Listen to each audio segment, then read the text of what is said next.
3 invités avec nous chaque soir pour décrypter les mouvements de la planète marché. Nicolas Brault nous accompagne, directeur associé chez Autingre Banque Privée. Bonsoir Nicolas. Bonsoir Grégoire. Merci d'être là. Merci à Pierre Bismuth de nous accompagner également. Bonsoir Pierre. Bonsoir Grégoire. Vous êtes directeur général et responsable des gestions de Myria Asset Management, et Didier Borowski à nos côtés également. Bonsoir Didier. Bonsoir Grégoire. Ravi de vous retrouver. Vous êtes responsable de la recherche politique macro chez Amundi Institute. Un mot peut-être de la macro et des politiques monétaires pour commencer avec vous.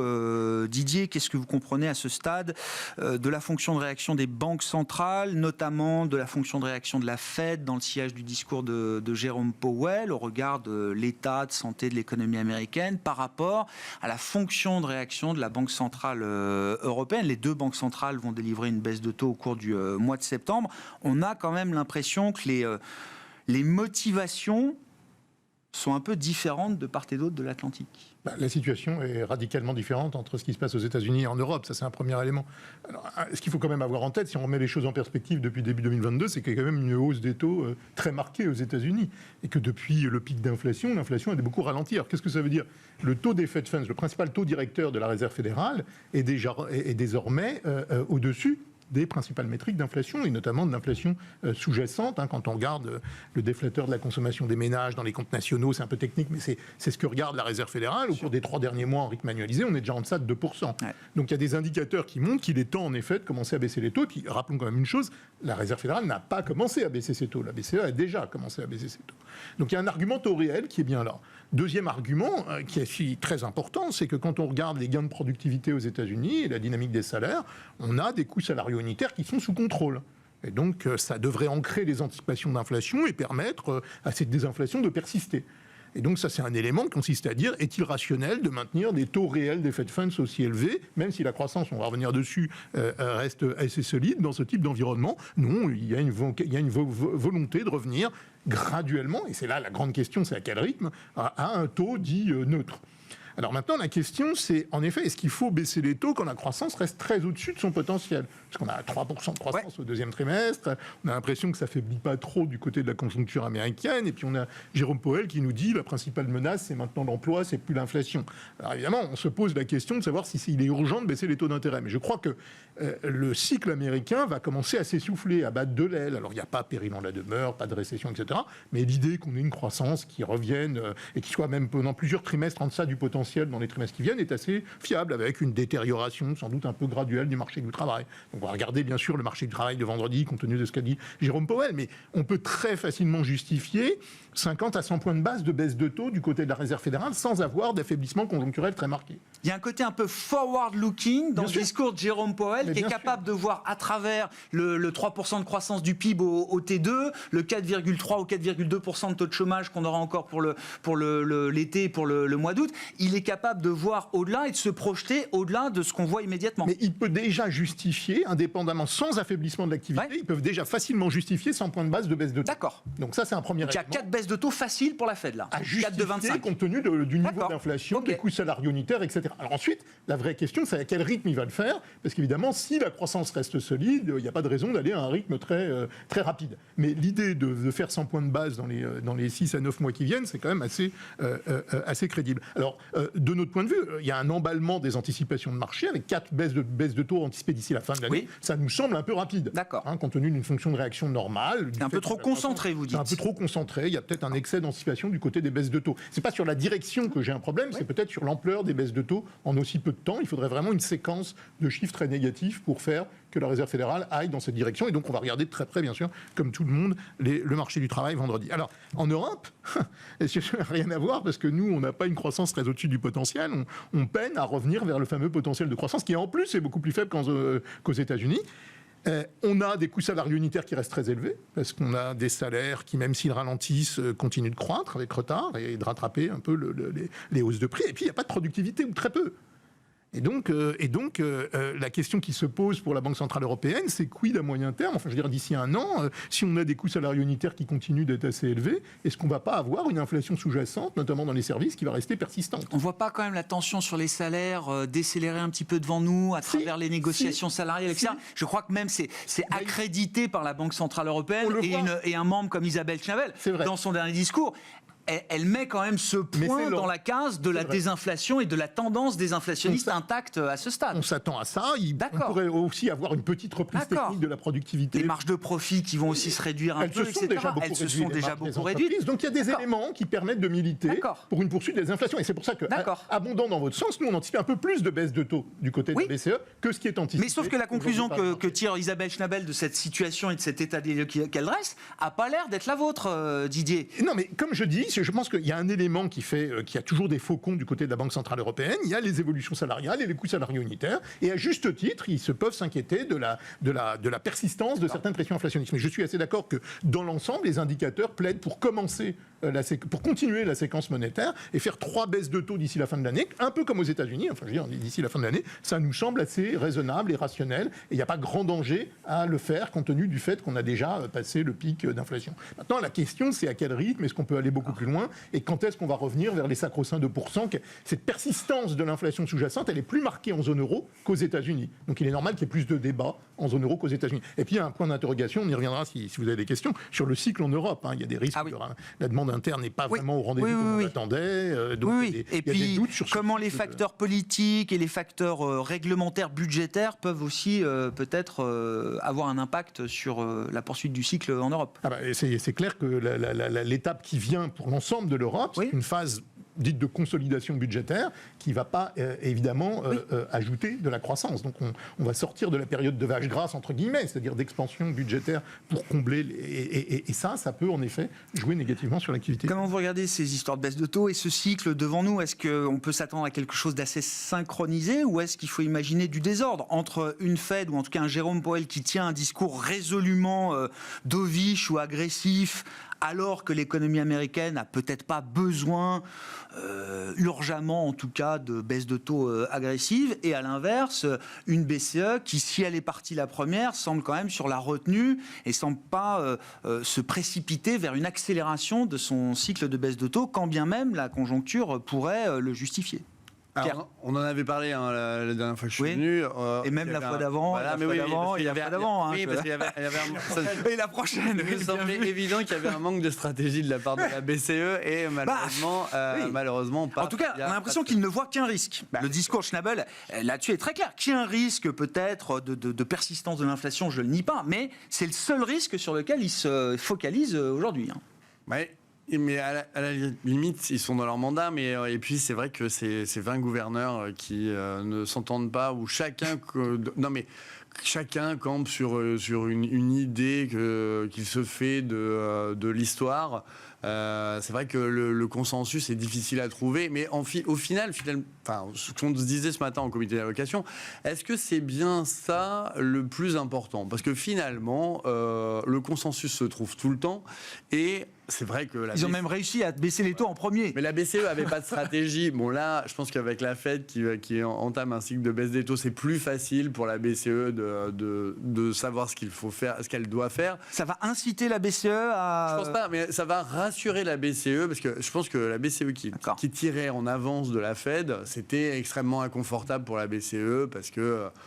je sais même pas pourquoi. Si, je vais vous dire, l'euro va s'effondrer et on va se reprendre un choc d'inflation importé. Oui, l'euro n'a cessé de monter depuis la baisse de taux du mois de juin. Oui, mais parce que c'est pas ça qui fait les dynamiques des devises, c'est toujours les anticipations. Et donc, on sait que la BCE va aller vers un taux... je dis au hasard, entre 2 et 2,5. Allez, on sait que ça sera le taux d'arrivée, et puis que la Fed va probablement atteindre un taux entre 3 et 3,5. Allez, on fait avec une étape, on pense à 4. Donc une fois qu'on a dit ça, la route est assez tracée. Donc sur les banquiers centraux, moi j'ai l'impression que c'est un peu de l'histoire ancienne, et que finalement, la route étant tracée, les marchés savent que en cas de choc, et de choc exogène qu'on voit pas bien, alors là par contre on a du mal à voir, on a même changé le scénario négatif de Myria Asset Management, parce qu'on a du mal à voir quel peut être le scénario négatif qui nécessiterait vraiment une réplique musclée de la part des banquiers centraux. Le seul truc que j'ai trouvé, alors je vous le livre, c'est que la réaction du marché au Japon peut constituer les prémices de risque, un peu comme ce qu'on avait vécu en 2018 avec des corrélations qui remontent d'un coup, les corrélations implicites qui remontent d'un coup et qui finalement nous amènent à une année un peu délétère. Donc ça, on a maintenant des risques beaucoup moins, j'ai l'impression, géopolitiques, politiques, parce que les conflits sont quand même assez identifiés. Et même si on prend le Proche-Orient, ça nous semble être... Oui. Va vers une désescalade plus qu'une escalade. Et donc, on n'a plus ces risques géopolitiques. Enfin, on a l'Ukraine qui est vraiment, encore une fois, oui, ça reste un truc dramatique, mais c'est quand même assez figé. Les positions sont assez figées. Et là, on rentre dans une séquence financière où on a du mal à voir quels peuvent être les désordres infligés à l'équilibre ambiant. L'équilibre ambiant étant constitué par les banquiers centraux.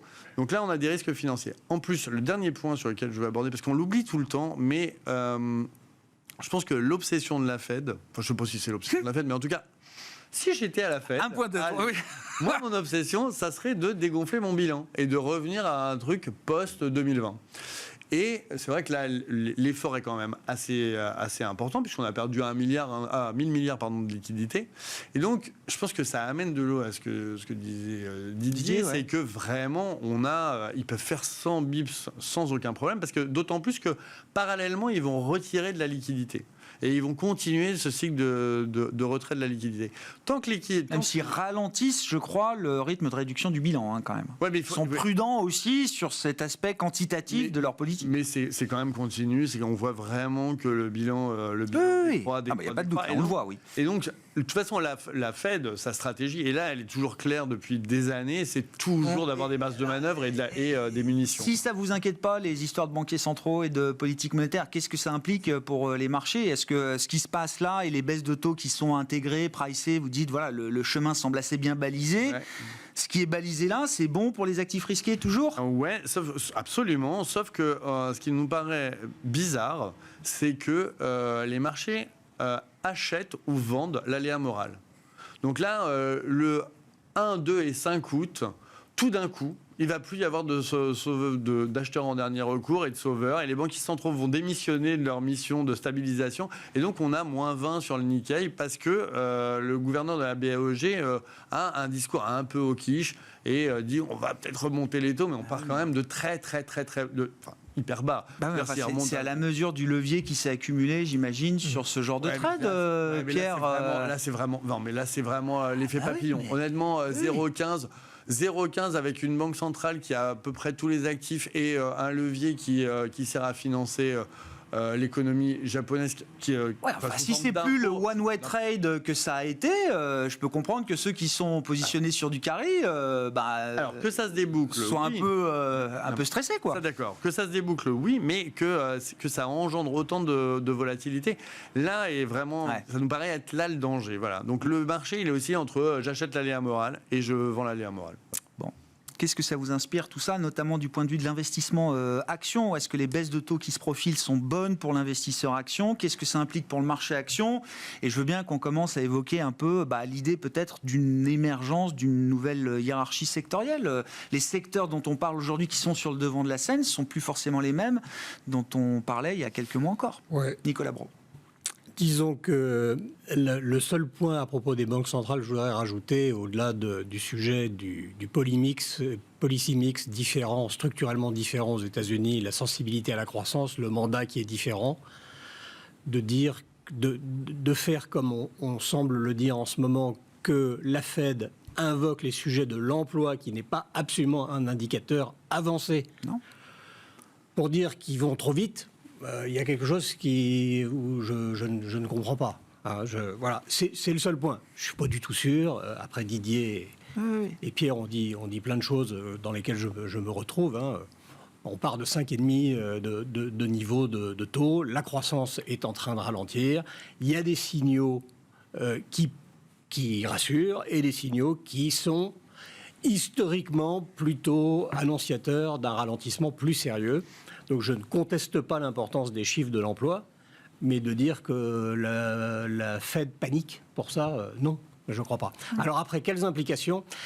Du point de vue des marchés obligataires et marchés actions, il faut qu'on y aille, quoi. c'est bien. Enfin, on ne va pas parler que de ça tout le temps, de la baisse des taux. Le chemin, il est tracé depuis un moment. La baisse des taux, il fallait l'acheter quand les taux étaient beaucoup, beaucoup plus élevés. Donc, on se laisse porter, mais ce n'est pas ça qui va guider, en tout cas, notre raisonnement principal sur la classe d'actifs actions. C'est le rythme de la croissance et après, la séquence entre, d'une part, le ralentissement qui est à l'œuvre et qui se voit dans les résultats des entreprises. Rien de dramatique à ce stade. C'est une décélération par rapport aux attentes, c'est une décélération même en absolu, notamment en Europe. Et puis, l'effet favorable de la baisse des taux qui va avoir, d'un point de vue marché, des impacts a priori favorables sur des secteurs qui sont favorables à la baisse des taux. Il se trouve que dans les derniers, mais ça n'est pas un call, hein, c'est un sujet de réflexion, un des derniers qui a commencé à se réveiller cet été, c'est le secteur de l'immobilier. Foncière cotée, oui. On a énormément d'indications sur le secteur de l'immobilier, de la construction qui est, on va dire, pour l'essentiel compliqué, même s'il y a des zones, et le cycle. S'agissant de la France, c'est le cycle électoral des collectivités locales hein, qui compte, pas le cycle dont on parle tout le temps. Mais sur l'immobilier résidentiel, c'est très compliqué. L'immobilier de bureau, c'est compliqué. La promotion, c'est très compliqué. Néanmoins, on a atteint des niveaux de performance passée, de valorisation et peut-être de dynamique macro qui peut revenir. En tout cas, c'est un sujet de sensibilité pour les prochains mois. Le reste, je dirais que moi, je n'y vois pas assez clair pour voir émerger ce qui est l'espérance. Comment on se projette dans l'année 2025 ? Est-ce qu'il y a des nouveaux thèmes qui émergent ? Donc, je dirais que tout ça milite pour maintenir un peu des positions et faire quelques ajustements à la base, pas des grands paris. Moi, je suis orienté avec une sensibilité. Croissance, bien sûr. Il est certain qu'il y a des questions. On va peut-être en parler. Vous aurez peut-être des questions sur le monde de la technologie. Il y a deux éléments que j'ai envie de poser. Ouais. Le premier, d'un point de vue stratégique ou structurel, don't fight the Fed, don't fight Wall Street, don't fight le pays. Il ne faut pas se mettre à l'envers d'un pays qui est pionnier, soit créateur, soit qui sait attirer tous les innovateurs en matière d'innovation technologique, premier point. Néanmoins, au sein du secteur de la technologie, il y a des cycles. Ouais. On peut les appeler les super cycles. Donc le sujet des semi-conducteurs, il y a une telle accumulation de performances, évidemment incarnée par Nvidia, mais pas que, et en même temps des signes qui s'accumulent. Timing, j'en sais rien, personne n'en sait rien, mais des signes qui s'accumulent, qu'on atteint des niveaux un peu de haut de cycle. Voilà. Donc c'est peut-être moins avec ce secteur des semi-conducteurs et Nvidia, son flagship. D'accord, ok. Qu'on fera de la performance dans la tech. C'est peut-être ailleurs, en regardant un peu ailleurs. C'est plus facile. Notre métier, c'est d'apporter des réponses et de le traduire en actes. Oui. Donc là, c'est une question, mais cette question, elle me semble intéressante à l'horizon 2025. Ouais. À l'horizon 2025. Pour l'instant, sur les segments en forte croissance, il y en a encore sous le pied. Mais comme les marchés sont forward-looking et qu'on agit aussi en variation relative, en dérivés secondes, on voit bien que quand un titre comme Nvidia fait des plus hauts, plus bas que les précédents, le marché nous dit des choses. Rien de conclusif. Ça veut dire qu'il y a, dans les marchés qui sont très porteurs, un début d'opposition entre ceux qui disent « je ne veux pas rater ce mouvement transformationnel, once in a generation, donc on ne peut pas louper ça », et puis la crainte que tout est cyclique. Oui. Tout se finit par soit une demande qui diminue, mais le plus probable, en tout cas dans les semi-conducteurs, c'est l'offre qui augmente. C'était Sundar Pichai, le patron de Google, je crois, à l'occasion de la publication des résultats, interrogé sur l'IA aujourd'hui. Lui, en tant que patron de Google, il dit le risque à ce stade, c'est pas de surinvestir dans l'IA, c'est de sous-investir. Oui, voilà. Ça. Et ces forces-là sont à l'œuvre. Voilà. Ceux qui s'inquiètent des surcapacités qui pourraient s'accumuler à un moment dans les infrastructures d'IA, le patron de Google dit on n'est pas encore à ce point-là.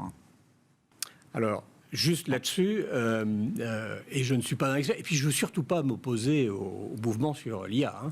D'abord, je ne suis pas expert, et ensuite, je crois que c'est un peu vain. En revanche, d'essayer de comprendre ce qu'il y a derrière, les transformations, les grandes innovations technologiques, celles qui ont du coffre, qui durent, ça a été souvent celle qui permettait de réduire les coûts d'implémentation. Or là, réduire des effectifs pour le remplacer par une technologie dans laquelle on va investir 1000 milliards de dollars en l'espace de 1 ou 2 ans ne répond pas à ça. Ça ne dit pas du tout, mon propos ne dit pas qu'il n'y a pas d'avenir. Hein. Non, il y a juste que ça ne remporte, ça ne joue pas la même fonction que d'autres révolutions précédentes, où là on avait un facteur adoption qui était évident parce que je sais tout de suite ce que je vais en faire, et d'ailleurs je vais réduire mes coûts. Là, il y a encore un gros point d'interrogation sur le retour sur investissement, la monétisation des CAPEX qui auront été faits dans les infrastructures. Le fait que les investisseurs s'interrogent sur ces sujets-là me paraît extrêmement sain. Bon. Mais vous notez quand même un marché qui est plus défensif dans son approche aujourd'hui ? Alors, je vais essayer de résumer, parce que je vous ai tenu des discours, donc je les ai pratiqués aussi, mis en pratique, où j'étais plutôt défensif, en fait, depuis 5-6 mois. Ouais. Trop tôt. Prudent, ouais. Mais prudent. Et je dirais, je sors de l'été avec un état d'esprit qui est... Je pense qu'on a un certain nombre de sujets à risque qui sont devant nous. Mais j'ai l'impression que dans les quelques mois qui viennent, on va avoir des réponses et que davantage de sujets sont sur la table. Et donc, j'aurais plutôt envie de changer de posture à horizon 2025, c'est-à-dire quand ça se courra, comme tu le disais tout à l'heure, début août, quelles que soient les raisons, essayer de reconstruire des positions et de se projeter sur 2025. Ouais. Qu'est-ce qui fait qu'on reste dans une prolongation du cycle, de la conjoncture, que ce soit aux États-Unis ou en Europe ? Et qu'est-ce qui fait la différence entre cette situation qui semble plutôt une situation favorable à la prise de risque, aux actifs risqués, et une situation qui nous ferait basculer dans quelque chose de plus délétère sur le plan macro ? Je pense notamment à l'Europe à nouveau. Didier, on a évoqué la politique monétaire. Il y a aussi l'aspect budgétaire qui compte beaucoup, qui est cher à votre réflexion, Didier. Et de ce point de vue-là, est-ce que comment dire, la consolidation budgétaire, le retour de la consolidation budgétaire en Europe est quelque chose que le marché a bien évalué sur l'impact que ça va avoir sur le plan de la conjoncture notamment. Ça, j'en suis pas certain, parce que la plupart des économistes raisonnent à politique budgétaire inchangée, à commencer par ceux de la Commission européenne.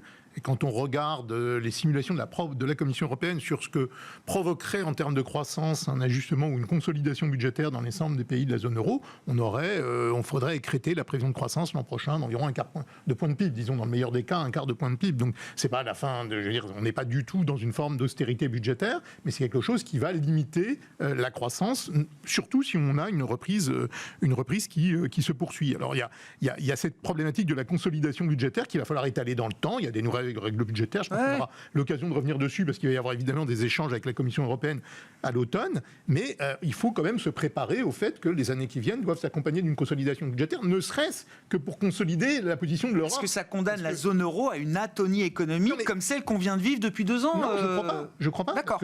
On peut faire ces efforts de consolidation budgétaire et garder l'idée d'une reprise économique en zone euro. Mais on ne peut pas compter sur le budget ou sur la politique budgétaire pour faire le cycle de croissance. Donc le cycle de croissance, il doit être fait de demande intérieure privée. Et cette demande intérieure privée peut toujours se reprendre, notamment du côté de la consommation. S'il y a plus d'optimisme sur le futur, avec une reprise des revenus réels qui soutient la consommation, qui fait baisser les taux d'épargne. On n'y est pas. On ne le voit pas.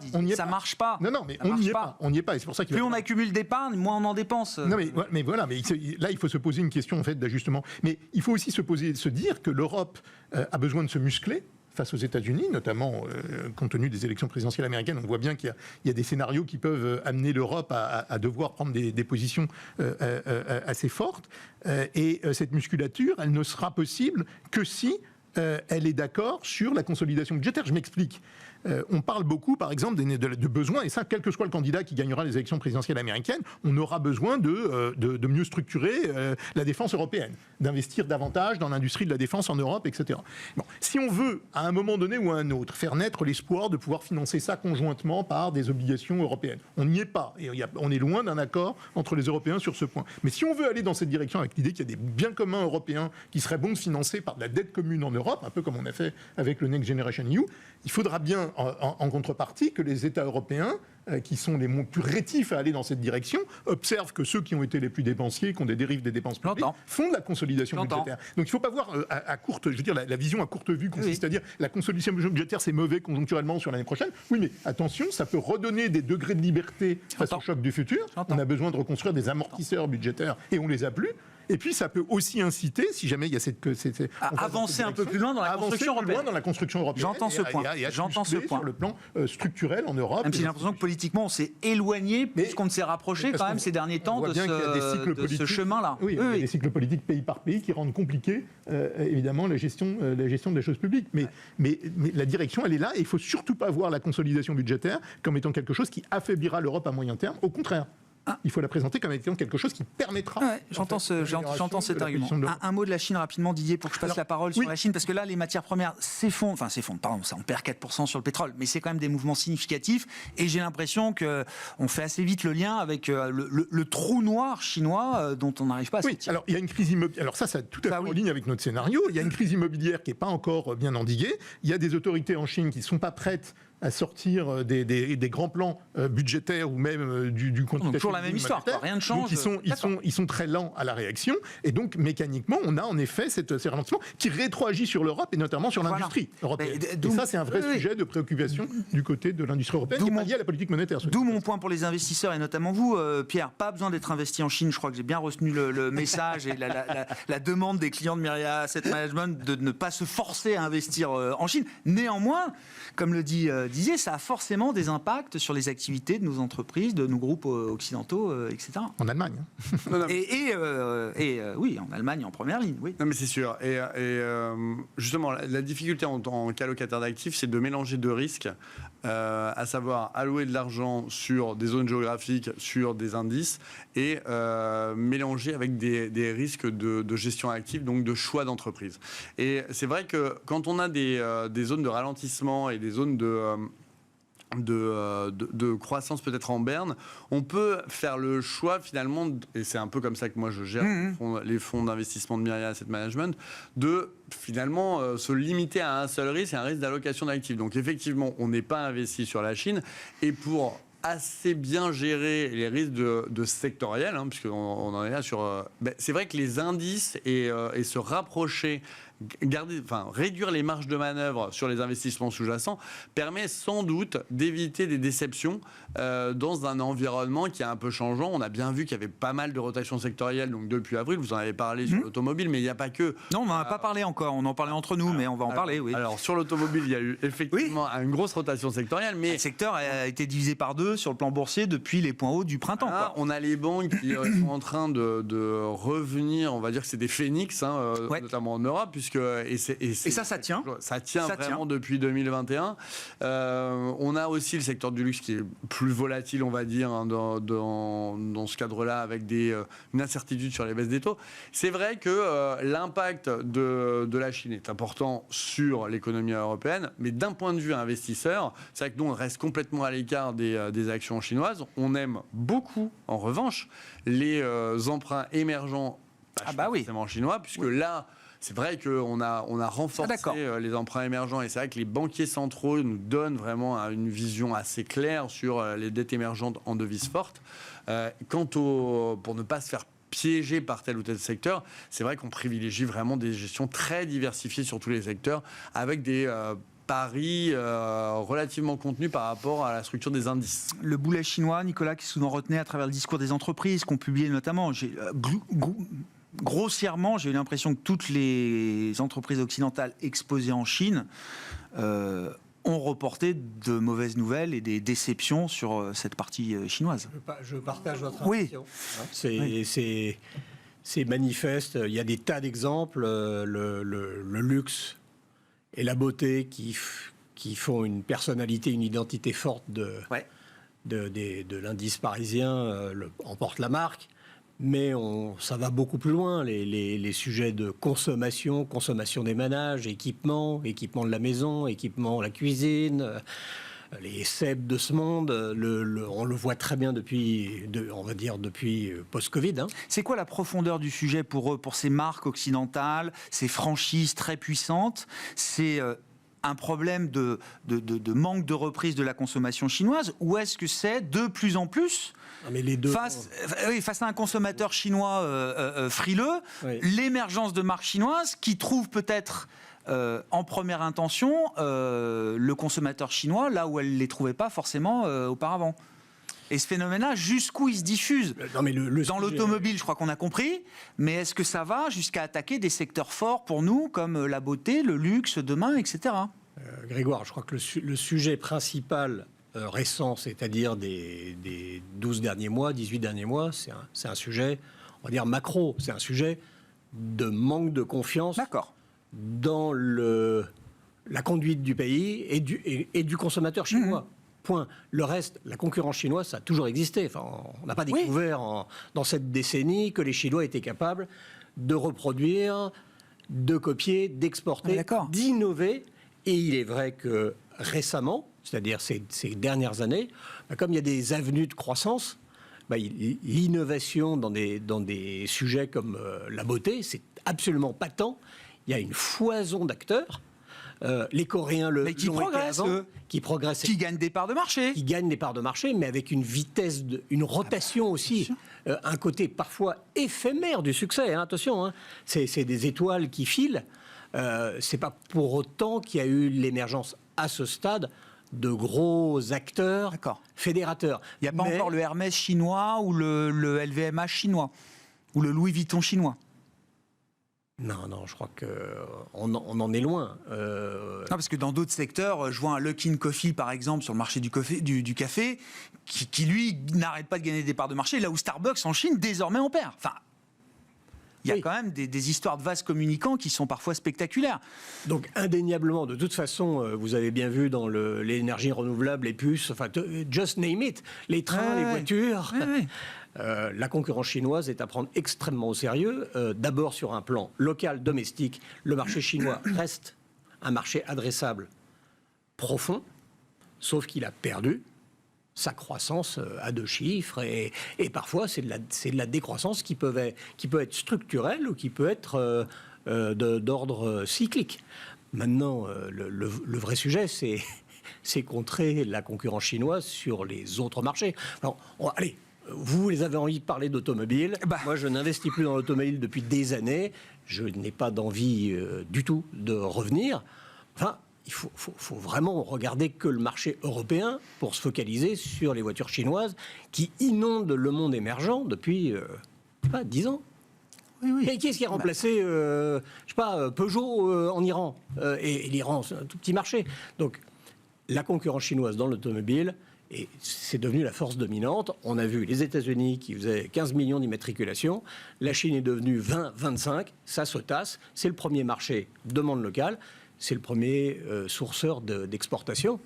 Et on retrouve la faiblesse structurelle du marché, enfin des acteurs automobiles européens, puisque... Et donc quoi, ça n'est que le début des problèmes pour les grands acteurs automobiles européens. Quand Volkswagen en est à dire qu'on va peut-être fermer des usines en Allemagne, moi ça me fait penser à Linde qui nous dit moi je quitte le DAX parce que je serais mieux valorisé de toute façon sur le marché américain. Alors là, Linde, c'était l'aspect boursier.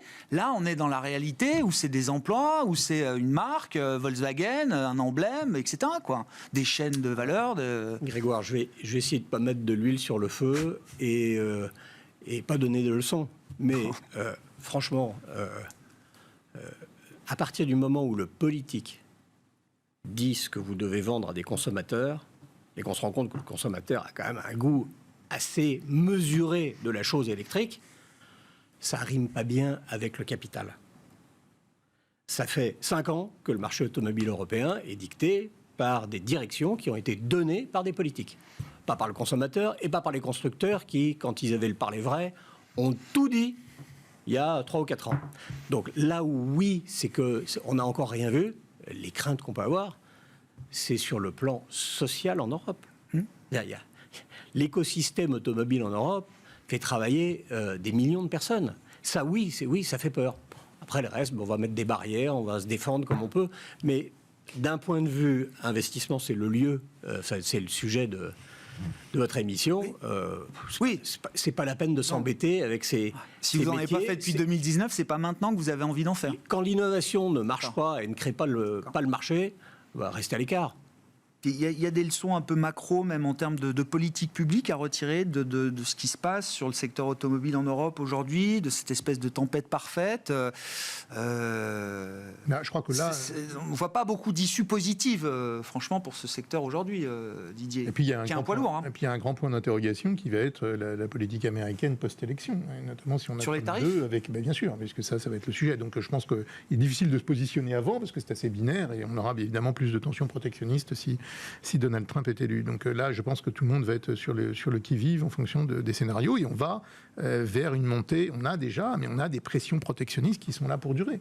Donc ça peut rétroagir sur le plan macroéconomique et ça peut d'ailleurs freiner et jouer sur les fonctions de réaction des banques centrales, puisque selon le candidat, si on a plus d'inflation, je pense notamment à Donald Trump, qui peut être un candidat plus inflationniste que Kamala Harris, et bien dans ce cas-là, ça peut freiner la baisse des taux de la Réserve fédérale. Alors il y a deux vecteurs d'inflation potentielle d'une victoire de Donald Trump. Il y a évidemment les pressions protectionnistes, bien sûr, ça c'en est un premier. Et puis il y a un deuxième point, c'est ce qui ferait vis-à-vis de la main-d'œuvre des flux migratoires. Enfin, je veux dire, la volonté de reconduire à la frontière tout un tas de migrants, ça peut jouer aussi sur le coût du travail et provoquer un choc sur les situations d'inflation. Donc on voit bien que là, on va avoir des élections qui vont être assez fondamentales, j'ai envie de dire, pour les perspectives. Et ça dépasse de loin, bien sûr, on l'aura compris, les États-Unis, et rétroagir sur le secteur automobile, bien sûr, mais plus généralement sur le commerce mondial.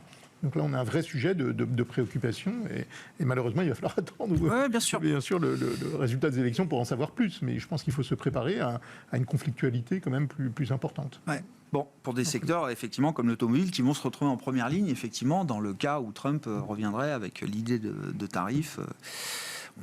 On sait combien il était fâché de voir des Mercedes circuler sur la 5e avenue en bas de la Trump Tower. Et d'où la nécessité de se muscler en Europe, parce qu'il faut se préparer à des lendemains qui vont être difficiles. Et quand bien même Kamala Harris serait élu, je pense que l'Europe a besoin de se consolider de façon assez... Et se muscler, ça passe par la consolidation budgétaire pour des pays comme la France qui ont abusé un peu. C'est un élément de la consolidation budgétaire, ce n'est pas le seul, mais si on veut progresser, il va falloir passer par... Ce qui est dommage, c'est que ce serait... à l'échelle de l'Union européenne. Ce qui serait hyper collaboratif, c'est d'avoir de la consolidation budgétaire là où on en a besoin et d'avoir de l'expansion et un soutien budgétaire venant de pays qui pourraient en avoir besoin pour eux-mêmes et pour l'ensemble de l'Europe. Oui, alors là, oui, exactement. Je veux dire, ça marche dans les deux sens. Mais l'Allemagne est piégée par sa règle budgétaire et sa règle budgétaire, ils ne reviendront pas dessus avant les élections de septembre 2025. D'accord. Et donc on a Jusqu'à l'automne 2025, rien à attendre de l'Allemagne. Non. Malheureusement. Un mot pour finir, alors pour reprendre peut-être un peu l'idée d'allocation du moment, Pierre, donc toujours pro-risque, en tout cas l'idée que la situation peut profiter aux actifs risqués reste valable. Comment ça s'exprime dans une allocation ?